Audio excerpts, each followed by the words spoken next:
Ayu dimakan jentik lalu dibawa seekor itik. Wajah Ayu terlihat cantik saat memakai busana batik. Sungguh segar hidup di desa. Udara dihirup sejuk terasa. Sudah diakui seluruh dunia, cantikan batik bukanlah rahsia. Sempena acara apresiasi seni bagi Wirasa 2023, kami mengetengahkan kraftangan tradisional yang tidak asing lagi bagi kita, iaitu seni batik. Batik merupakan satu bidang kraftangan yang unggul di Malaysia. Sejak abad ke-15 Mazihi lagi, masyarakat Melayu sudah mula menjalankan kegiatan membuat batik secara tradisional. Masyarakat Melayu pada zaman dahulu menggunakan ubi kentang sebagai alat mengecap. Alat ini merupakan alat yang popular digunakan semasa batik mula berkembang di Kepulauan Melayu.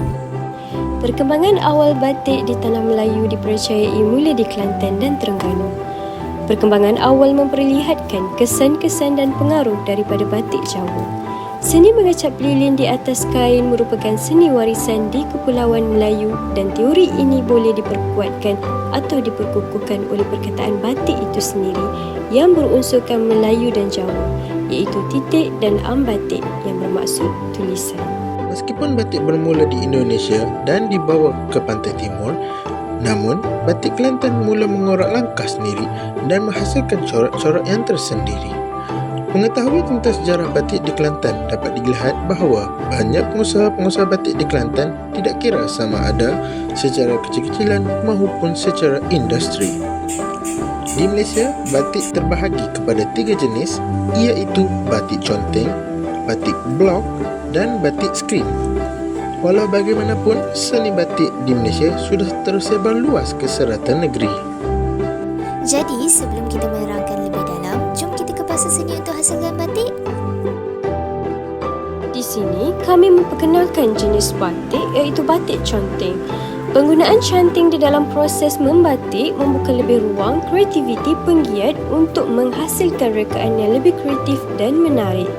Batik lukis juga dikenali dengan batik canting kerana kaedah pembuatannya yang menggunakan alat canting untuk mengisi dan melakar lilin mengikut reka corak. Canting adalah alat yang dihasilkan menggunakan kepingan temaga nipis dan dibentuk berupa kepala burung, kasut, periuk dan sebagainya. Kemahiran mencanting menggunakan kecekapan mengawal suhu kepanasan lilin. Semasa proses melilin akan menentukan sapuan warna ke atas reka corak supaya tidak merebak pada bahagian-bahagian lain di atas permukaan fabrik. Kecekapan pelukis batik mengguna dan mengawal canting semasa proses melilin untuk membentuk reka bentuk memerlukan latihan yang insentif, ketekunan dan kreativiti yang tinggi. Batik conteng atau batik lukis ialah sejenis batik yang menggunakan teknik melukis secara langsung pada kain, menggunakan pelbagai media seperti cat air, cat akrilik atau cat minyak. Berbeza dengan batik tulisan tradisional yang menggunakan lilin untuk membuat corak dan conteng atau batik lukisan membolehkan pelukis melukis dengan lebih bebas dan mengekspresikan kreativiti mereka pada kain. Proses membuat batik conteng dimulakan dengan menyediakan kain putih yang akan digunakan sebagai media lukisan. Kemudian, mereka akan menggunakan burus atau alat lain untuk menyapu cat pada kain. Corak dan imej yang dikehendaki boleh dilukis secara bebas terus pada kain, sama seperti melukis di atas kanvas. Selepas selesai mengecat, fabrik yang telah dilukis akan diproses menggunakan teknik pewarnaan yang khas untuk batik.